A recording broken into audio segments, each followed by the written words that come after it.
Fala pessoal, estamos iniciando mais um episódio da InsightCast, Ideias que Geram Resultados. E hoje nós estamos aqui com um convidado ilustre que eu vou apresentar um pouquinho para vocês. Depois de 25 anos no mercado corporativo de TI, Alan uniu forças com a Edilane para criar a Iolo, à frente da fábrica. Lidera com uma missão clara: produzir o açaí mais saudável possível para nutrir famílias em todo o mundo. Com vocês, Alan Fortes. Boa tarde, pessoal. Boa tarde, Alan. Boa noite. Um prazer estar aqui, Vitor. Muito obrigado pelo convite.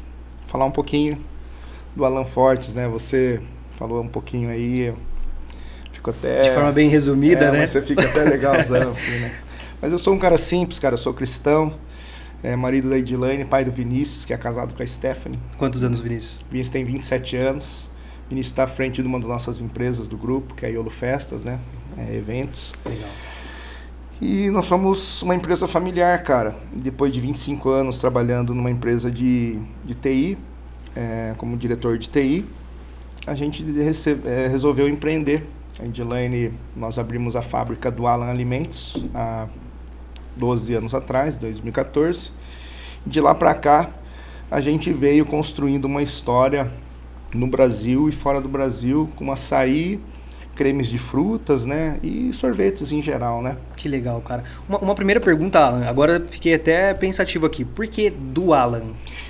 Nossa empresa chamava no início, quando a gente abriu, Vale Nevado Sorvetes, mas aí a gente tinha uma empresa que já tinha esse nome, e aí é até uma brincadeira legal que tem pessoas que falam que esse nome tem direitos autorais. A gente tem uns irmãos lá em Ubatuba, e eu levava paletas mexicanas na época de paleta para Ubatuba, e os filhos dos nossos amigos, eu chegava lá na lanchonete e falava: me dá uma paleta do Alan, me dá uma paleta do Alan, e a pessoa marcava a paleta do Alan. E aí os pais ficavam bravos, né? Por que o Alan tá pegando paleta na minha conta, né? No fim não era, porque eu levava paletas para vender na lanchonete. Sim. E eles não tinham um cadastro do produto, e aí eles colocavam do Alan. Do Alan. E aí a gente teve que trocar o nome. E aí esses meus irmãos falaram: por que você não põe do Alan Alimentos? Fica bem legal, né? Que é do Alan. E aí pegou o do Alan por conta disso, não foi nem algo intencional de querer criar? Não, foi totalmente... Despretensioso, cara. Que legal, cara. As coisas que tem que acontecer, acontecem, sim, né? Sim. Não é sorte, não é nada, é Deus mesmo. E 25 anos de carreira de TI, por que você decidiu migrar? Como que foi essa transição? Conta a tua história pra gente. Eu tenho um compadre meu, Luciano Formagin, que ele montava máquinas de sorvete. Como a minha formação era mecatrônica, junto com TI, de fim de semana eu ia ajudar ele a montar umas máquinas em algumas indústrias pequenas de sorvete familiares. De sábado a gente saía, ele vendia, a empresa não dava conta de fazer a instalação, e aí ele, para entregar, a gente ia fazer. E eu comecei a conhecer esse mundo. E achei muito interessante porque eram empresas relativamente pequenas, perto da que eu trabalhava, eu tinha 72 colaboradores abaixo de mim. E aí uma sorveteria tinha 8 pessoas, cara, assim, e um faturamento bem razoável, pessoal bem de vida, assim, e eu falei: cara, será que a gente não consegue ir para esse caminho, né? Porque a gente sempre, mesmo trabalhando 25 anos para essa empresa, eu fazia como se fosse meu, eu empreendia lá dentro. Empreendedor, né, cara? Eu criei muitos modalidades de negócio dentro do negócio que a gente tinha. E aí tá na veia, né? Eu falei: cara, a gente precisa, se a gente consegue fazer aqui, por que não para nós, né? Essa empresa foi vendida, eu ainda prestava serviço, eu saí de lá.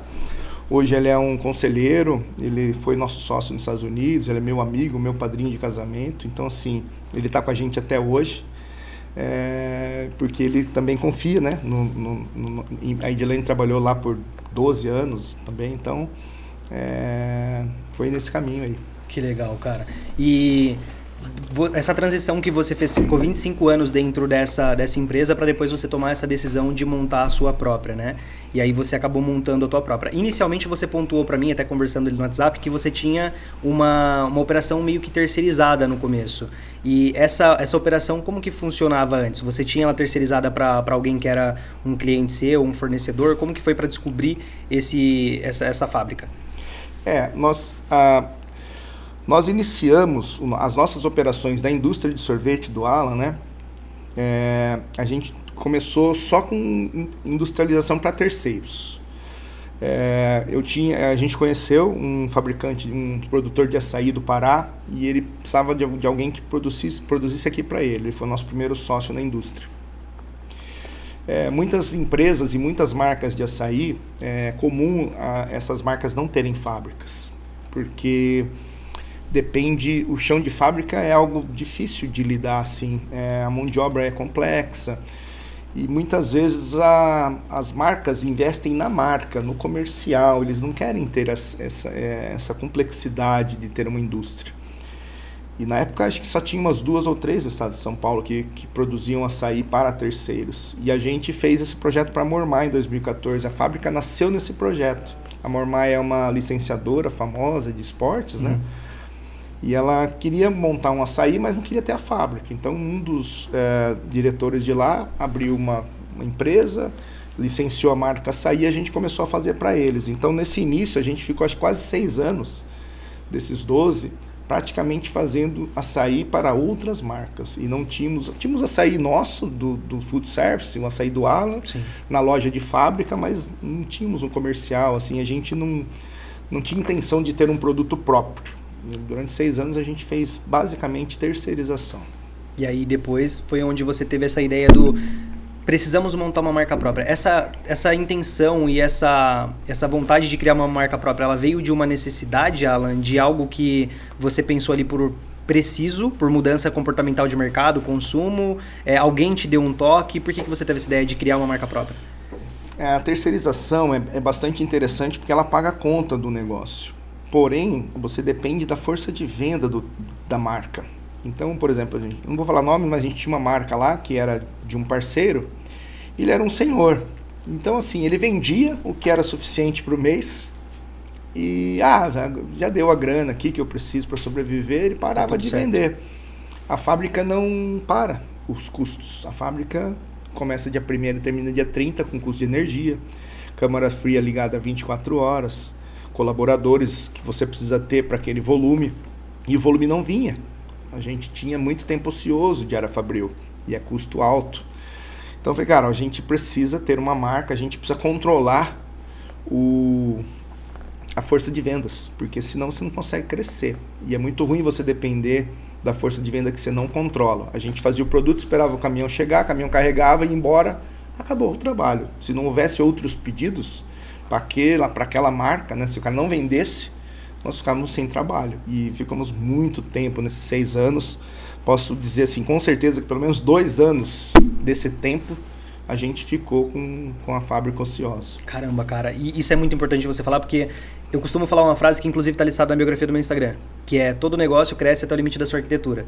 Então, de certa forma, você entendeu através de uma necessidade, que era uma dor latente eu crio hoje, eu tenho uma fábrica, eu tenho um bom serviço, eu tenho aqui uma estrutura para atender o meu cliente, mas eu dependo do meu cliente pensar no motor de venda, pensar no marketing, pensar numa distribuição, pensar em realmente conseguir criar uma assiduidade comercial para ele vender. Exato. E com essa distribuição dele, ele ter recompra mim. Então, o teu LTV estava todo na mão do teu cliente. Exatamente. E aí veio desse viés do preciso controlar esse motor de vendas para eu conseguir fazer a minha própria atração e não ficar dependendo de alguém vender para eu vender. Exato. Então, eu costumo falar muito isso, a gente precisa, como empresário, sempre pensar em como que eu formato a minha arquitetura de receita para eu não ter dependência de ninguém e eu conseguir criar algo previsível. Sim. E depois que você fez essa mudança, o que você enxerga? Aí foi a mudança da água para o vinho? Você conseguiu ter um controle e um crescimento mais elástico? Ou começou a vir outros problemas, Alan? A gente sempre, quando cria alternativas, cria gargalos também, né? Você nunca... eu brinco lá que uma fábrica de sorvete, o gargalo está na câmara fria. Mas quando você aumenta a câmara fria, que é a tua área de estoque, você precisa de máquina e gente. Então, você nunca está... quem está em movimento de crescimento ou quem está na ambiência de prosperidade, ele sempre tem um gargalo. Sim. Pode ser um gargalo difícil de resolver ou bom de resolver. Quando tem vendas e está crescendo, é bom de resolver. É fácil, né? Vender cura tudo. Exatamente.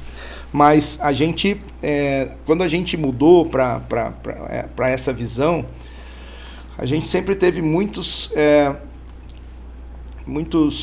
prospects, muitas pessoas que nos procuravam porque sabiam que a gente terceirizava com dinheiro. Olha, eu tenho dinheiro, mas eu não tenho marca, eu não tenho açaí, eu não tenho. Então a gente começou também a fazer um movimento. Foi aí que nasceram as marcas que a gente acabou vendendo em 2022, mas a gente criou 3 marcas: a Mr. Craft Açaí, a Royal Queen, que era o açaí com tâmaras para Dubai, e a Dr. Berry, que eram produtos funcionais. Tudo baseado nesse novo modelo de negócio que eram as marcas próprias. Porque a gente precisava de marca e de empresa e de aporte financeiro, porque também quando você aumenta a câmara fria, você precisa de insumo e material e embalagem para encher a câmara fria para você vender. Então, tudo uma coisa vai puxando gargalo, outra, né? Preciso de capacidade de produção, preciso de máquina, preciso disso, preciso daquilo. Uma coisa vai puxando outra. Contrata a gente, a câmara fria fica pequena, então você vai criando soluções para esses problemas. E as marcas vieram acontecendo durante esse tempo, né? Nós chegamos a ter as 3 marcas. A Mr. Craft foi desenhada para os Estados Unidos. Nós tivemos uma operação em Margate, na Flórida, onde a Mr. Craft Brasil, que era a do Alan, exportava para a Mr. Craft dos Estados Unidos. A gente tinha distribuidora na Flórida e mais 4 distribuidores nos Estados Unidos. Então, construir a marca própria para a gente também foi algo que rompeu barreiras também, né? Tanto do Brasil quanto para outros países. Que legal, cara. Eu gosto muito disso, Alan. Eu trouxe o Fabiano aqui da Embalagem Fácil, é um cara que eu quero te apresentar, inclusive, que ele tem uma marca há bastante tempo e ele falou, cara, meu principal diferencial foi quando eu entendi como empresário que eu precisava parar de vender marca de terceiros para vender a minha própria. Porque a dor dele foi justamente essa, ele tinha produtos de terceiros onde ele não tinha domínio sobre preço. Exato. E aí começou a vir marketplace, começou a ter uma guerra de preço maior ainda, e como eram produtos que eram commodities, ele não tinha, de certa forma, um diferencial. Porque o diferencial da maioria, principalmente no setor de embalagem, eu quero o menor custo possível. Pô, é insumo, eu vou usar isso daqui para insumo, então eu preciso do menor custo. E aí ele começou a bater na porta dele uma necessidade de migrar. E aí foi onde ele abriu marca própria. E esse é um dos dilemas que a gente mais leva para os nossos clientes do cara. Marca própria, ela tira você de uma caixinha para te colocar em outra. Essa movimentação de marca própria hoje, você vê lá atrás, eu já vejo que você já tinha essa mentalidade lá atrás. Tem muita gente que veio começar a aprender agora o que é um registro no INPI. Eu vejo que você já tem esse senso. Você vê uma movimentação para o mercado clara de empresas que já têm canais de distribuição migrando para uma marca própria? É uma movimentação que você vê que vai acontecer mais frequente ou não? Cara, eu acho que sim, porque como a gente verificou no passado e você bem falou, eu creio que você só agrega valor por teu empreendimento, por teu negócio, se você gera valor para tua marca. Quando você faz a marca de terceiros, a gente ainda faz algumas, né? Tem uma bem relevante no mercado do varejo em São Paulo, que a gente produz. A questão de gerar marca, de valor para a marca, é dessa empresa. Então, assim, quanto disposto ele está, qual é a vontade, qual é o motor que move ele para frente, entendeu? Então, ter uma indústria que fabrica marca de terceiros, a indústria não aparece em nada, cara. Ela só aparece nas exigibilidades. Por exemplo, lá a gente tem CETESB, tem vigilância sanitária, a gente tem arquivos de papéis, de autorizações de todos os órgãos competentes, cara, que a marca não precisa, entendeu? Então, assim, isso não gera um desconforto. Então, acaba que o crescimento é menor, porque, na maioria das vezes, no meu ponto de vista, porque ele não se importa com tudo que ele precisa, ele só precisa se importar em vender. E tem gente que gosta de estar naquele estágio da área de segurança. Cara, eu já estou vendendo, isso aqui já é uma zona de conforto. Eu estou aqui, cara, tá bom, eu não tenho visibilidade nenhuma, é tudo lá do Alan que se vira, entendeu? Caminhão, eu não tenho nada disso. O risco não tá tanto na minha mão, tá na do Alan. Então, assim, se não vender, cara, eu tenho um escritório com telefone, sou eu. Muitas vezes a gente já teve marcas que eram compostas de uma pessoa, o dono. E eu não duvido, porque hoje muita gente, até com Marketplace, por exemplo, tem muita molecada vendendo milhões hoje, onde o cara tem toda a operação dele no full do Mercado Livre, por exemplo, o próprio fornecedor prepara e ele não tem essa preocupação. Então, como indústria, a gente entende que a marca própria gera um motor de arranque, um motor de crescimento. Sem a marca própria, a gente estava estagnado, provavelmente até hoje não teria talvez nem saído do Brasil com nenhum produto, né? Entendi. E, Alan, quais foram, eu acredito que foram várias, né? Mas quais foram algumas das grandes decisões que você tomou que te trouxeram ali, não foi um acerto, foi um erro? Que você falou, cara, isso aqui, eu tomei uma atitude que eu achava que ia ser um acerto e foi um grande erro para mim. E qual foi o aprendizado que você tirou disso?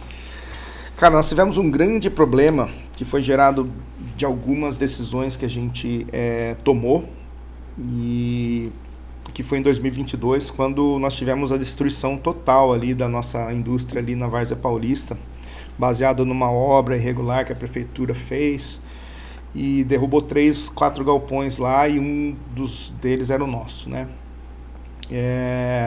A gente já era para ter saído de lá, era para ter tomado várias ações, entendeu? E a gente não tomou. A gente tinha conhecimento. Tem uma palavra que é difícil de falar, que é procrastinação. Exatamente. A gente, foi o ser humano, decisão. O ser humano, ele tem, mesmo você tendo algum conhecimento, mesmo você estudando, mesmo você se atualizando. Eu já tenho mais de 50, então assim, o meu modelo de administração, ele é antigo, né? Hoje é muito mais moderno. Mas o ser humano em geral, ele é assim, ele vai adiando decisões que são chatas de tomar. A gente gosta de tomar decisão legal. Vamos para Dubai? Vamos. É fácil, né? Viajar. É fácil.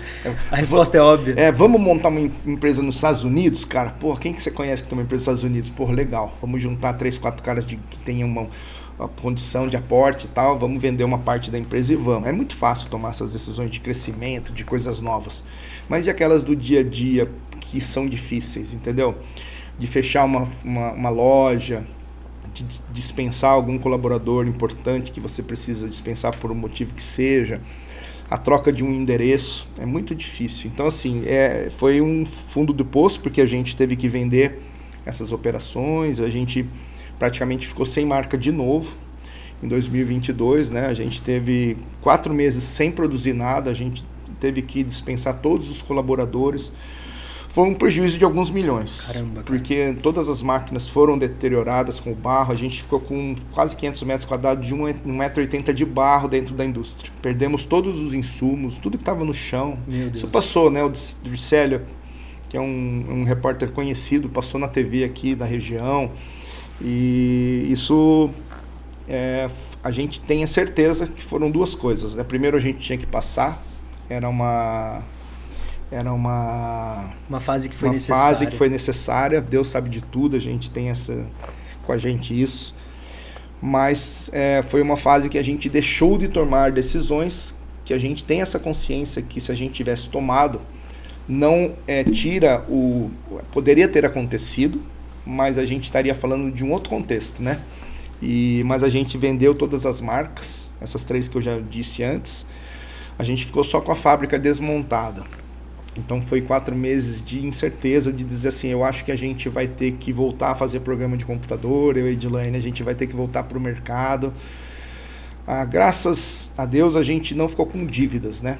A gente só sobrou o dono do galpão ainda acabou processando a gente, que queria o galpão do mesmo jeito. Nós perdemos nas 2 instâncias e pagamos já. Mas eu digo assim, que hoje nós estamos melhor do que a gente estava, porque era algo necessário nas nossas vidas.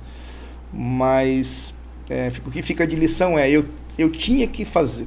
Quando ocorreu um fato desse novo, que a gente já conhece, de tomar alguma decisão, essa decisão não vai ser tomada amanhã. Eu tenho um novo amigo agora que chama Luciano Macário, e ele diz que o que eu posso fazer em 5 minutos, eu faço em 5 minutos. O que eu não faço, eu peço para alguém fazer. Então a gente precisa tomar decisões e fazer as coisas em 5 minutos. Porque é fácil, cara. Se você não faz isso, vai para amanhã, para depois, isso esquece.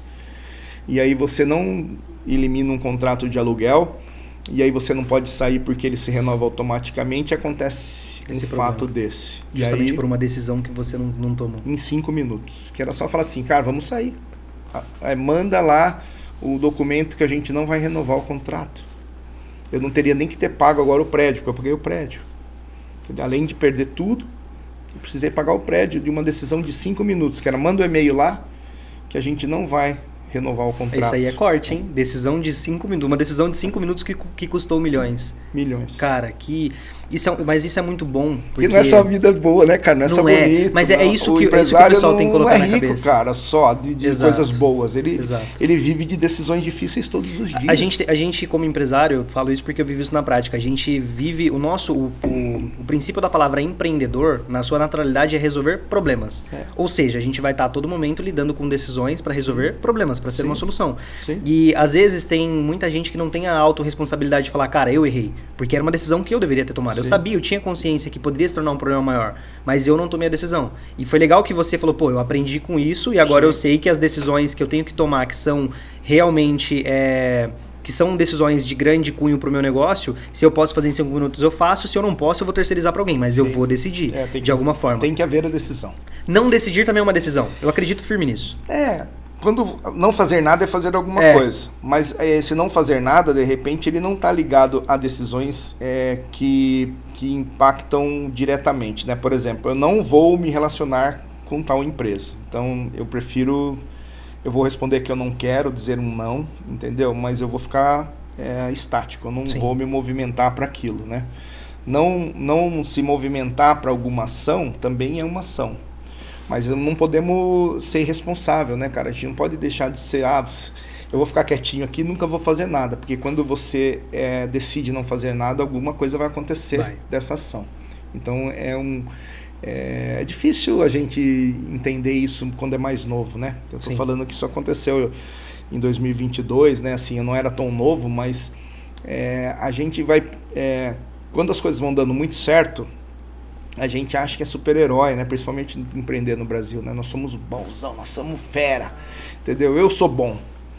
E isso é um perigo, porque a gente não é tão bom sozinho, né? A gente precisa de pessoas, a gente precisa de opiniões, a gente precisa de outros empresários para a gente tomar decisões mais acertadas, experiências, né?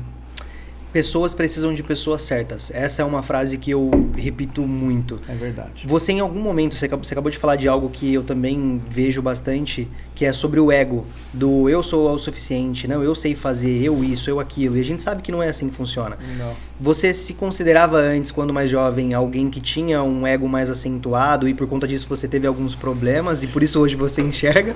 Ou não? Sim. Eu entrei nessa empresa de 25 anos como auxiliar de técnico de copiadoras. Auxiliar de técnico de copiadoras? Eu não era nem técnico, então eu auxiliava um cara que consertava copiadoras. E em 10 anos de empresa eu já era gerente técnico da área corporativa. Empresas maiores que precisavam de copiadoras, eu tinha uma equipe técnica. E já, como a minha área de formação é mecatrônica com TI, eu já fui indo para TI. Então, eu cresci, eu cheguei, era um office boy da empresa praticamente, não é nada contra, porque é um começo, todo mundo tem que começar de alguma coisa. E nesse tempo, foi a única empresa que eu trabalhei fora das empresas do meu pai, que meu pai também era empreendedor. E aí, eu alcancei o máximo da empresa, que eu era abaixo do diretor. Não tinha ninguém, era o dono e a dona, que também era uma empresa familiar, e eu e Edilene. Então, isso faz com que você perca um pouco porque eu entrei lá com 21 anos, né? Então, assim, com 31 eu já era diretor, entendeu? Então, assim, isso é bom, mas se você não tem um entendimento de quem você é, da sua capacidade real, você ultrapassa muitos limites. E eu ultrapassei muitos limites, né? Eu tenho uma historinha que é rápida, que ninguém conseguia consertar uma máquina. Eu falei, pode trazer que eu conserto. Se eu não consertar, não precisa me pagar o salário. Eu tinha passado 8 ou 10 técnicos. A máquina chegou, meia hora eu consertei. Entendeu? Daí um rapaz que era bastante religioso, eu não era nada religioso, sim, eu era católico, mas eu nunca pratiquei. Falou, graças a Deus que você conseguiu consertar. Eu falei, que a próxima vez você chama Deus, porque quem consertou fui eu. Entendeu? Então, quando você precisar de novo, não me chama não. Chama Deus. Olha que heresia, cara. Entendeu? E isso veio acontecendo, né, cara? E até um momento que eu perdi tudo na minha vida, foi 2022. E eu tenho comigo muito claramente que essa história, lá, daquele dia, foi o início desse fundo de poço que eu cheguei. porque eu era tão bom que eu era melhor que Deus, cara, que no meu pensamento, entendeu? E aí foram acontecendo coisas, Deus me deu tanta coisa, deixou a gente muito bem financeiramente, com a empresa, tudo, e num dia ele falou assim, ó, hoje você não vai ter mais nada para você ver quem sou eu e quem é você. Que as coisas não estão 100% no seu controle. No meu controle, entendeu? Eu tenho isso comigo, tem gente que não acredita, eu respeito, porque religião é muito difícil de falar, mas eu me converti, né, em 2022 mesmo, e tenho isso, no dia que caiu tudo, foi a primeira coisa que eu lembrei, se você acredita. Dessa frase que eu falei, a próxima vez que você precisar, você não me chama não, você chama Deus. E foi o dia que me ligaram, que foi meu filho que chegou lá, que me avisaram, tá tudo saindo barro aqui da frente da fábrica, era um domingo. E aí meu filho foi lá, ele abriu a porta, o barro caiu. Quando ele me ligou, foi a primeira frase que eu lembrei. Então é difícil, muito complexo, eu acho que é uma coisa de reflexão, quando a gente se acha muito bom, ou melhor do que as outras pessoas, a gente precisa parar, descer do pedestal, olhar ao redor e ver que tem pessoas que são bastante competentes também, o respeito é muito importante, não tinha muito respeito por isso, e no meu caso, né, colocar Deus em primeiro lugar, acima de todas as coisas. Isso é legal, cara, isso é legal. E, Alan, você tem uma história muito de superação, cara, porque assim, muita gente por muito menos às vezes desistiu. E como você pontuou, você foi alguém que veio de alguma mais humilde, né? E você foi conquistando algumas coisas na sua vida e aí depois você do nada, perde da noite pro dia. Então isso, para algumas pessoas, com certeza, talvez não teriam forças para seguir, seria o fim de tudo. Você teve algum momento ali que você pensou, cara, perdi as forças, não faz mais sentido eu correr atrás, eu não vou tentar mais, pra mim deu, vou voltar pro mercado de trabalho onde eu não tenho tanta responsabilidade, não depende de mim, ou não? Ali você falou, não, cara, eu preciso redefinir a rota. Qual foi teu pensamento naquele momento? No primeiro momento, eu e Edilane, que é o meu suporte, né, eu brinco que eu não mando em casa, eu não mando em empresa, não mando em lugar nenhum. Nenhum homem manda, é sempre a mulher.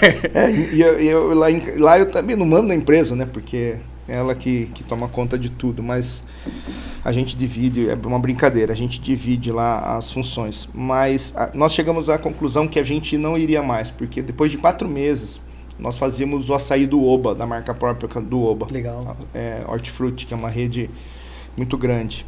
Nós perdemos os contratos, nós perdemos os clientes, porque os clientes não podiam esperar a gente remontar a fábrica, e não havia dinheiro disponível no momento. Então, quando caiu na terça-feira, a gente falou, cara, a gente vai, vamos pegar o que a gente tem, vendemos carro, vendemos terreno para pagar os colaboradores, queimamos o patrimônio para pagar todo mundo e pensar o que ia fazer. Na primeira semana, eu digo para você que a gente pensou em parar. Só que enquanto a gente pensava em parar, esses colaboradores que nem mais trabalhavam para a gente, que na primeira semana a gente já falou que ia dispensá-los, eles entraram na fábrica, nós éramos 14 na área de produção, dentro do barro, e começaram a tirar os equipamentos que eles conseguiam. Assim, me arrepia até hoje, porque assim, eles não precisavam ter feito aquilo. Eles não tinham mais obrigação de fazer aquilo, não era o trabalho deles.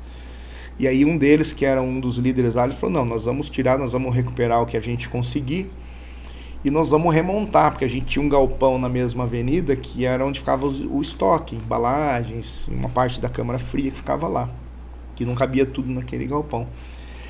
E eles me deram força, disseram, não, por isso que é importante quem está do teu lado, entendeu? Mesmo que seja um colaborador que não é sócio ou que não tem participação.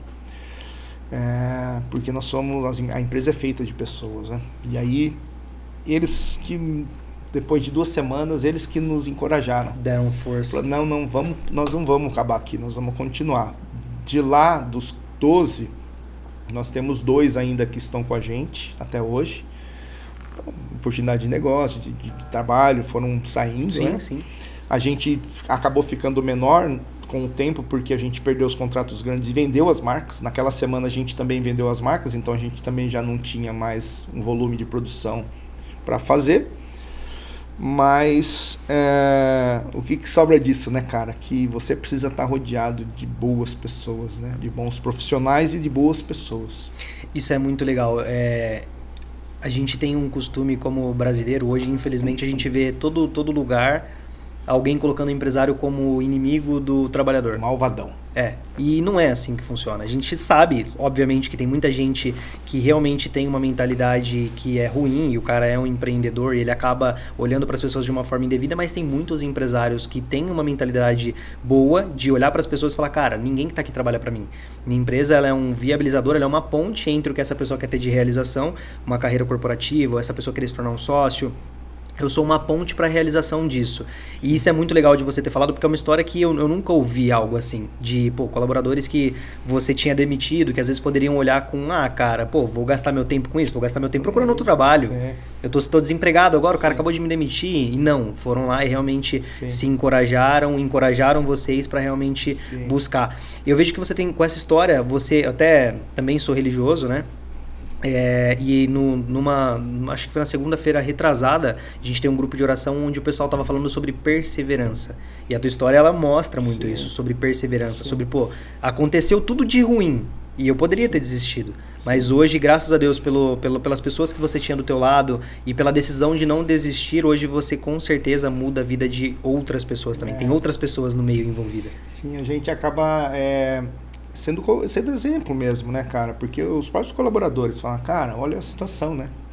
Se você depois olhar, você vai ter, te manda os vídeos do lugar, de como corria barro, cara, dentro da empresa. Uma empresa de alimento, cara, assim. Até hoje, quando a gente assiste, a gente evita assistir. Passou, já recuperamos, assim, mas vale como um aprendizado. E, assim, as pessoas ouvindo essa história, eu não gosto de contar, a gente não conta com frequência. Porque o cara é vítima, entendeu? Eu não gosto muito desse assunto, de você contar algo para que as pessoas mal intencionadas entendam como... Interpretam de uma forma errada, né? Tipo, tá se vitimizando. Não é, tô contando uma história, aconteceu. Por outro lado, também, quando você conta, você muda a visão de algumas pessoas. Você encoraja as pessoas a dizer, cara, não foi sorte nem azar. Foi algo que deveria ter acontecido. Eu provavelmente fiz alguma coisa ao longo da minha vida que me levou até ali. Tudo que eu fiz me levou até ali. Então, é só um fato. A gente levanta. E tem uma coisa que eu brinco também, que eu falava, é legal você chegar no fundo do poço, porque não tem mais para onde ir. Só olhar para cima. Entendeu? Você só pode subir. Porque o fundo do poço é o fundo, é uma rocha, cara. Você não tem mais como cavocar, não vai mais. É só você falar, cara, aonde eu estou, se reposicionar. O que eu preciso para fazer para sair daqui? É não cometer os mesmos erros que eu cometi até aqui. Então você vai lembrar de coisas, né? Que é esse fato de eu ter lembrado de uma frase muito infeliz que eu falei um dia achando que eu era bom, entendeu? E chegar num ponto que eu falei, cara, é isso, cara. Eu não sou bom, bicho. Eu só sou um cara que consegue organizar pessoas. E eu tenho umas limitações. Eu preciso de pessoas que às vezes me auxiliam e me complementam em algumas coisas que eu tenho de fragilidade. Na minha empresa, minha equipe de TI mesmo era composta de 4 pessoas. Eu praticamente, nos últimos 5 anos, eu só gerenciava. Você sabe fazer uma linha de programa? Não sei mais, cara. Mas aqueles caras sabiam. Eles eram melhores que... A Edilane era uma delas, que era da minha equipe. Ela era programadora, depois ela virou gerente administrativa nessa empresa. Mas... esses 4, Alfredo, Maurício, Edilane, Cauê, cara, eles eram bons, entendeu? Para não falar palavrão. Eles eram bons. Eu só consegui organizar o trabalho deles, entendeu? Sem eles, minha equipe de TI, eu não era nada.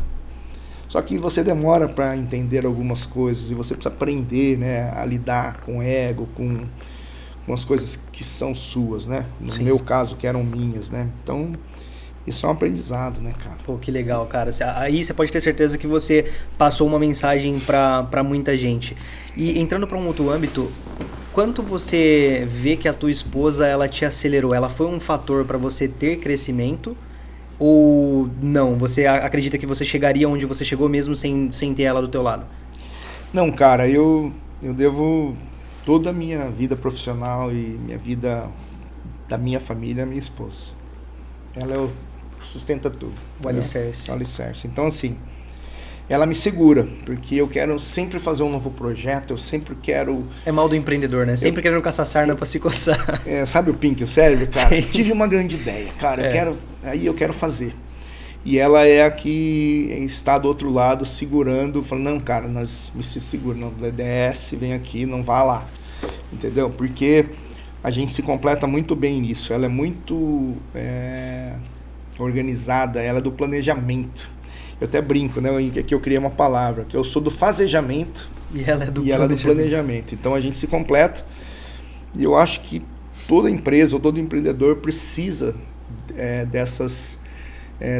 das diferenças, dos diferentes, entendeu? Porque se todo mundo for louco, empreendedor, assim, alucinado, vai quebrar, não vai conseguir, porque antes de conseguir um resultado já quer um novo projeto, e mais um projeto, e os resultados, porque a gente vive de uma outra sigla que eu inventei, eu sou um cara do SDS, cara, sabe o que é SDS? Não faço Saldo ideia. disponível para saque.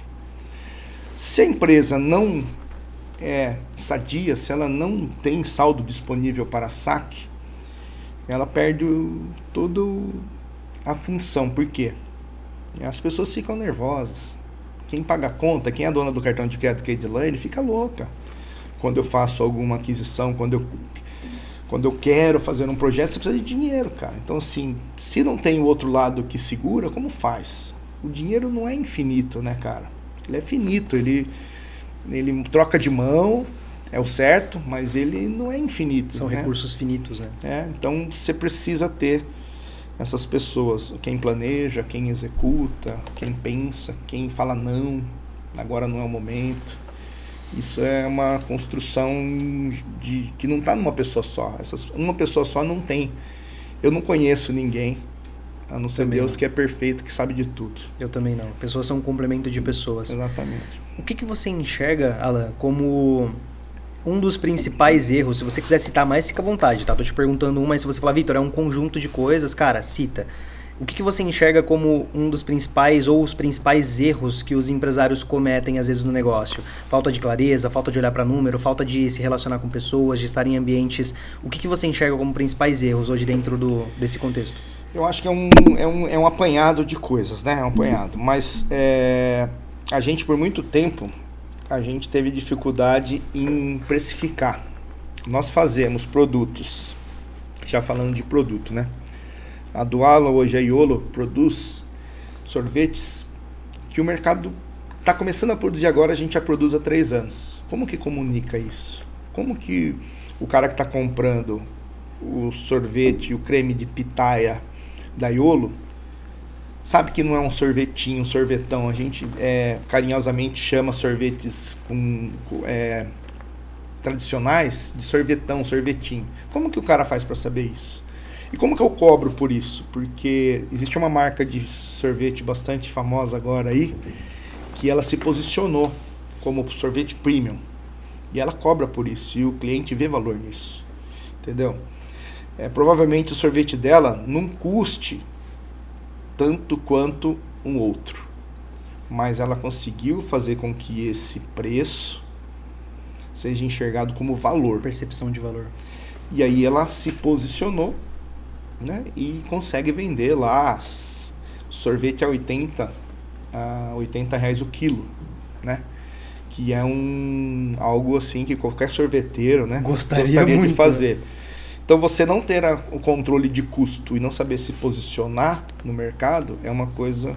E a gente não... Até então, a gente tinha as marcas, os Estados Unidos, exporta para vários países, então tem SDS, tem saldo disponível para saque, mas não olha para a base, não olha para a estrutura. E aí quando a gente se viu sem as marcas, e agora? Como que eu faço para retornar? E como que eu faço para comunicar uma nova marca? E como é que eu faço para que o cara enxergue valor? Porque temos produtos bons, mas eu preciso comunicar isso. Então eu vejo isso como uma das coisas mais importantes, é saber o preço, para colocar o valor, né, o valor de preço de venda. Essa é uma premissa que você fala, cara, indispensável. Tem gente que não sabe quanto custa o produto, qual é o custo geral, entendeu? E como que você faz, se você não tem o custo de um produto, como que você precifica? Não tem como. E aí o nosso mercado está representante, distribuidor, varejo, consumidor final. No Brasil, onde nós estamos com 15% de Selic, você vai colocar margem em cima de margem. Então o negócio de 4 vai para 20. Entendeu? No mínimo. Como Sim. que vende? Aí o consumidor vai comprar lá por 35, custa 4. Entendeu? Se custa 10, e você não sabe, você acha que custa 4. Com todos a cadeia de impostos e Você tudo. tá só enrolando cada vez mais a corda no pescoço. Essa é uma história legal quando você pontua sobre isso. Eu tenho um amigo também, que inclusive o próprio Fabiano, ele falou também que um dos principais erros dele foi não olhar para isso. Foi não olhar para a parte de precificação, terceirizou um pouco a parte de precificação e aí começou a tomar um problema, por quê? Tava maximizando o rombo. Ele tinha uma marca forte, tinha um canal fortíssimo de distribuição, então quanto mais eu vendo, mais eu tô alongando o meu prejuízo. Aí eu pego dívida, eu tô alavancado, maximizo o meu prejuízo lá na frente, ou seja, eu tenho as duas coisas aqui, meu custo de dívida e o meu prejuízo se alongando cada vez mais. Aí você entra num buraco onde você fala, cara, eu não tenho margem para pagar agora o meu custo de alavancagem para eu me pagar. Você ora para não vender. Exatamente. Vendeu, eu não sei o que vai acontecer. É literalmente isso, tem que ser aquele equilíbrio do cara. E agora, o que eu faço? Eu corto o custo, eu vendo mais. Aí às vezes você educou o mercado de uma forma ruim, onde você não consegue ter percepção de valor, e você não consegue alongar o preço do produto. E aí não cabe, não tem como, não tem margem. Mas esse é um dos principais fatores que eu também vejo, cara, a precificação. O segundo que eu vejo é força de vendas, né, cara? Se você tem uma estrutura de base boa, com uma boa precificação, CMV, tudo direitinho, você começa a olhar e exponenciar vendas, né, cara? E o mercado do sorvete e do açaí interno é bom, tá em crescimento. Nós somos, acho que, nós estamos longe de estar no top 10 de consumo de sorvete. Nossa, eu não sabia disso. Nós ainda temos para crescer, o mercado de sorvete ainda cresce muito 10, share de 12, mercado ainda nós pra temos abraçar. muita coisa. E fora do Brasil, o açaí é um negócio de louco, né, cara? Assim, todo mundo quer, né? A gente foi para Marrocos em 2022, tinha acabado de cair a fábrica, convidaram a gente para Marrocos. A gente não tinha dinheiro, não tinha nem como ir, mas como eu disse, cara, Deus cuida de tudo e a gente foi. E tá pago a viagem, entendeu? E aí, por ir lá não tinha, cara, açaí, entendeu? Nós fomos recepcionados, houve uma historinha lá, mas para ser curto, nós fomos recepcionados na feira pelo cara mais rico da África, que era o secretário de Agricultura de Marrocos. Que legal, cara. Porque nosso açaí não era liberado, ele não ia liberar para a feira, o príncipe teve que ir lá e carimbar. O governo brasileiro foi lá, né, através do embaixador. O embaixador foi lá e falou, cara, preciso aqui para feira, açaí. Aí ele foi lá para saber, tá até no nosso Instagram, né? Que é esse açaí, né? O que é? Ele, na área internacional da feira, nós somos o único a ser visitado pelo secretário de Agricultura. Era uma feira de agricultura, chama Cian, né? E porque ele queria saber que era esse açaí que o príncipe tinha carimbado para liberar o produto que ele não ia liberar. Diferente, né? Então o mundo hoje quer o açaí, né? Então a gente ainda a gente está retomando esse negócio, mas faz parte, né? Eu acho que a primeira lacuna a ser resolvida é Preço. Estrutura, preço e estrutura de produto, e comunicar e depois vender. Eu acho que isso, no meu ponto de vista, são as duas coisas mais importantes, né? É que o pessoal hoje vem numa linha muito gourmet, né? A gente vê vários gurus aí que às vezes nunca teve negócio e o cara vem falando de um monte de coisas. Eu falando com um amigo, ele falou assim, Vitor, eu já fiz diversos cursos, inclusive cursos caros, mentorias caras de pessoas renomadas, e inclusive às vezes os caras vendem uma bazuca para matar uma formiga. Só que qual que é o problema? Você tem um custo muito alto com uma ferramenta para poder matar uma formiga, que você poderia dar uma chinelada, e aí vira um problema. E o simples bem feito, básico bem feito, funciona e funciona muito. A gente já teve várias empresas que quiseram nos fazer consultorias e tal, né? A gente comprou a Iolo, a marca Iolo, de um cliente, e ela era franquia, a gente não conseguia vender. Então os caras querem, as empresas que são especialistas em franquia, elas falam em números astronômicos para te dar eu vou te visitar e vou ver teus manuais. 60 mil. Mas o que você vai vender alguma franquia? Não, vou ver os seus manuais. E depois 60 mil para revisar. E quantas franquias nós vamos vender? Cada reunião é 60 mil que vai. Mas quando nós vamos vender? Não, vender não, é com o teu time. Nós só vamos mostrar para você o caminho de vender. Eu falei, cara, obrigado. Entendeu? Porque É uma empresa pequena, não consigo colocar 200 mil num negócio que já existe, que você vai validar. Já vende franquia, eu preciso vender. Eu preciso de uma equipe de venda. Você não consegue. Ah, não, isso não. Então, eu tomo bastante cuidado com isso, porque uma empresa pequena não pode fazer movimentos muito errados, né? Não pode dar uma pernada fora, né? Tem que errar rápido, curto e barato. Margem pequena, entendeu? Erros pequenos, entendeu? Porque se você errar grande, fecha. Errar grande, fecha. Eu imagino, cara. E a gente falou de um grande erro, Alan. Se eu fosse te perguntar um grande acerto, que você falou, cara, isso aqui eu tenho orgulho dessa ação que eu tomei, que pra mim foi um grande acerto. Cara, quando a gente resolveu desenvolver produtos à base de sorvete, nós sempre pensamos e levamos conosco, cara, nós vamos fazer o melhor sorvete que a gente pode fazer. Não o melhor do mundo, porque todo mundo tem o melhor do mundo. O seu produto é o melhor do mundo, o meu é do mundo. Não estou falando o melhor do mundo. Essa frase não é minha, eu escutei já de um filósofo aí contemporâneo, mas eu vou fazer o melhor que eu posso fazer. Então, para você ter uma ideia, hoje a gente tem orgulho, por exemplo, a gente tem um gelato italiano que eu trouxe para a gente experimentar aqui, que ele é baixo em gorduras, é quase zero gorduras. Isso para o sorvete não existe. Porque o que os nutricionistas dizem é o seguinte, sorvete? Não toma, porque tem gordura, é ruim. Então, todos os nutricionistas, e a gente está numa onda da população mundial procurar saudabilidade, querer ser saudável. Produtos melhores. O cara hoje ele olha a ficha técnica, ele olha a tabela nutricional. Então isso está muito comum hoje, que quando a gente começou não tinha, mas a gente já tinha essa preocupação.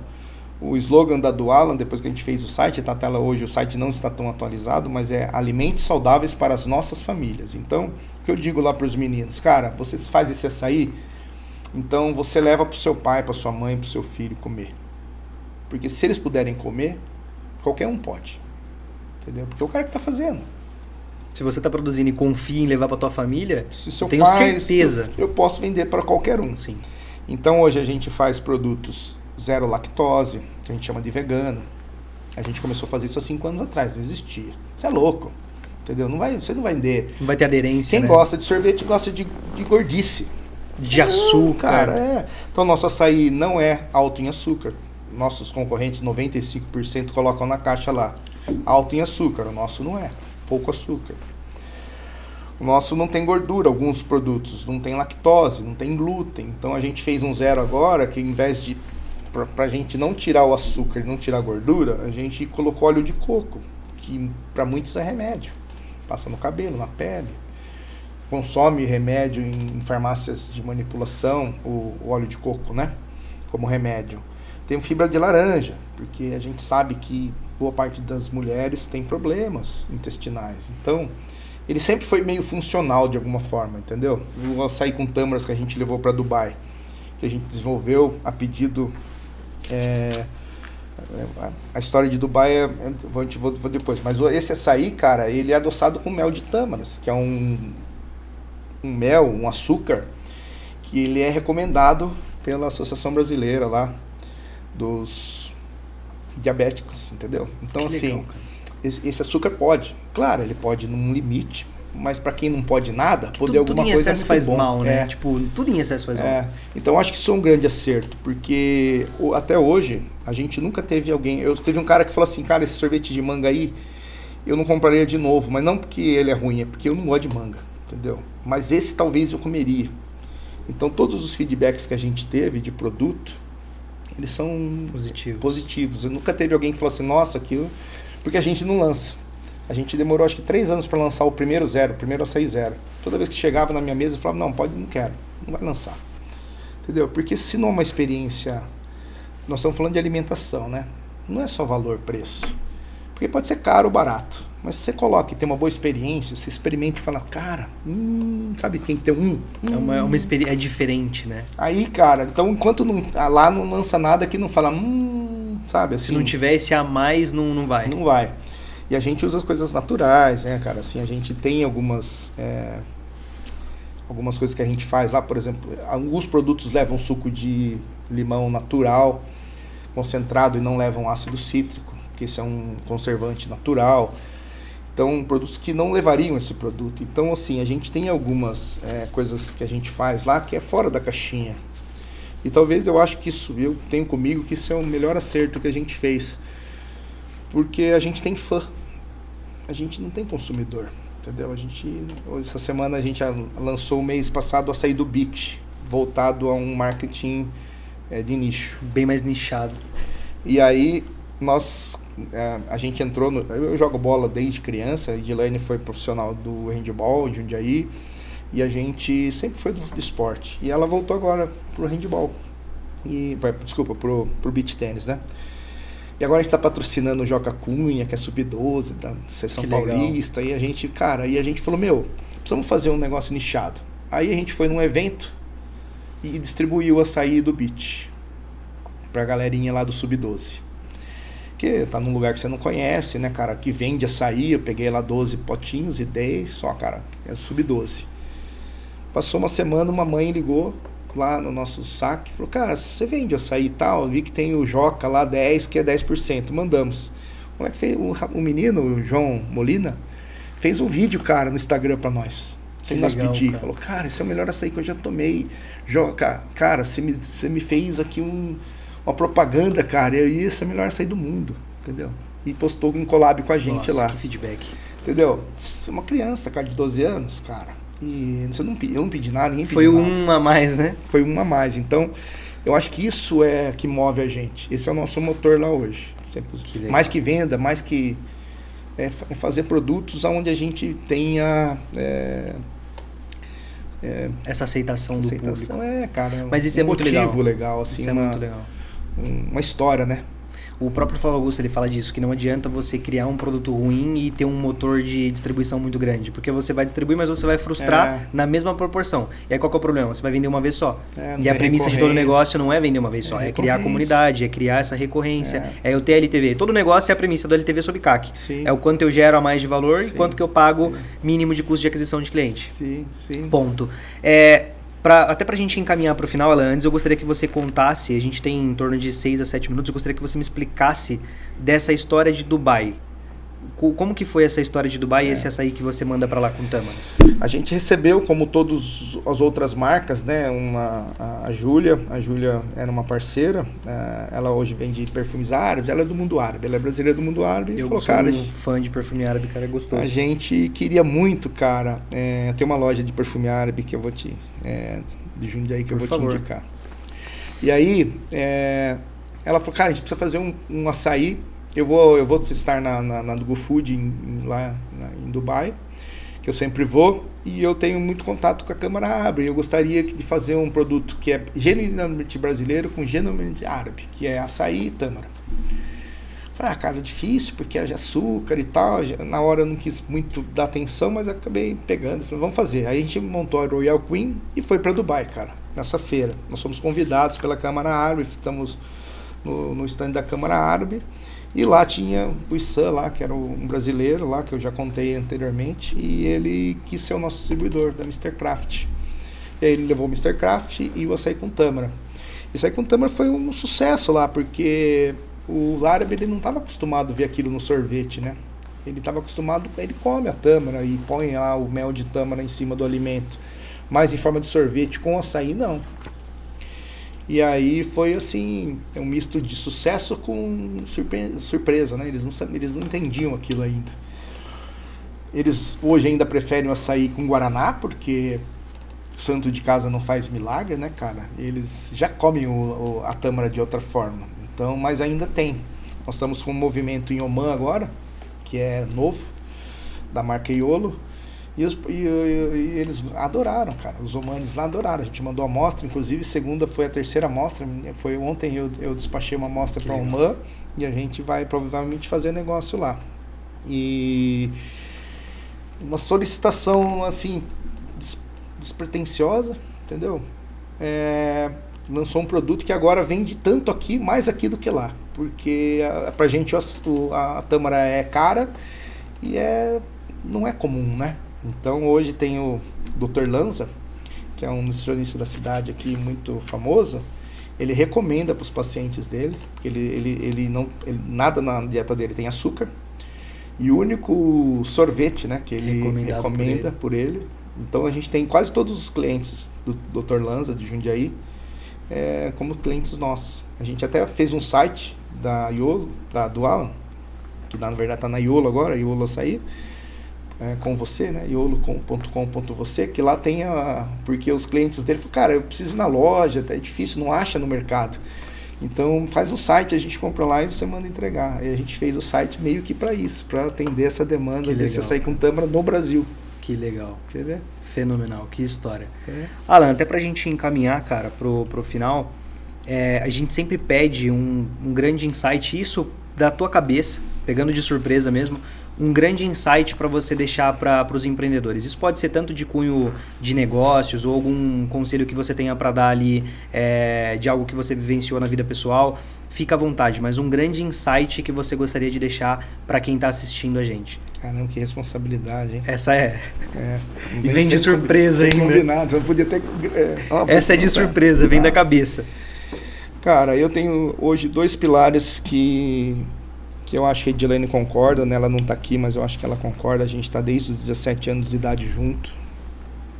Mais de 35 anos junto. Que legal. Fizemos tudo junto, estudamos, fizemos tudo junto, desde criança. Graças a Deus. Eu coloco Deus acima de todas as coisas, porque é Ele que direciona tudo que vai acontecer na minha vida. E faço a minha parte, cara, da melhor forma que eu poderia fazer. Sempre como se fosse a última coisa. Eu me preparei para vir hoje aqui, cara. Eu levantei, não fui para a empresa, fiquei lá, entendeu?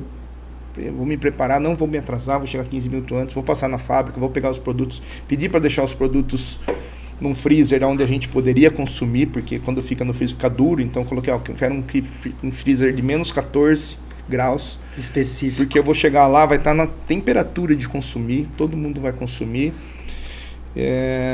Por ter esse carinho, cara, assim, eu acho que o carinho que você desenvolve o teu trabalho, o amor que você coloca nele, os detalhes que você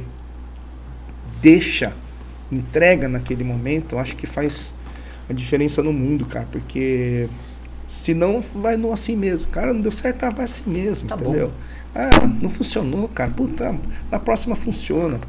Isso pra gente não é uma opção. Isso é inegociável, cara. Então a gente é muito perfeccionista, TI, né, cara? 0 e 1, binário, fechado, aberto, branco, preto.